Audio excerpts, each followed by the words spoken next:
How do most people reach financial independence?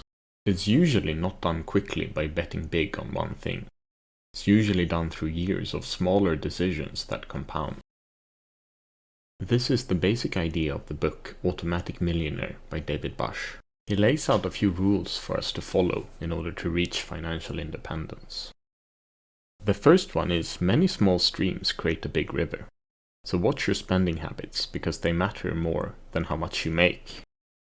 This is exemplified with the latte factor, which means that if you don't buy that $3.50 coffee every day and you save and invest it instead, assuming that we earn a 10% growth each year, you would have almost $350,000 after 35 years.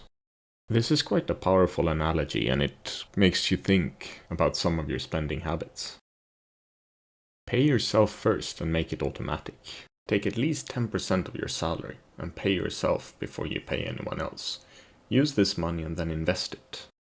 And make this process automatic so you don't have to rely on your discipline. Have an emergency fund. Save in order to have an emergency fund.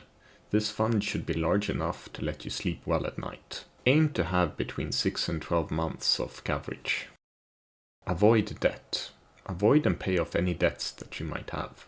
The only acceptable debt that you might accrue is when you buy a home, and this should be paid off as soon as possible. So if you follow these 4 rules, you'll be taking the slow and steady path towards financial independence and personal freedom. It's not the quick fix, but it's the tried and proven long-term fix. So thank you for listening. I hope you learned something today.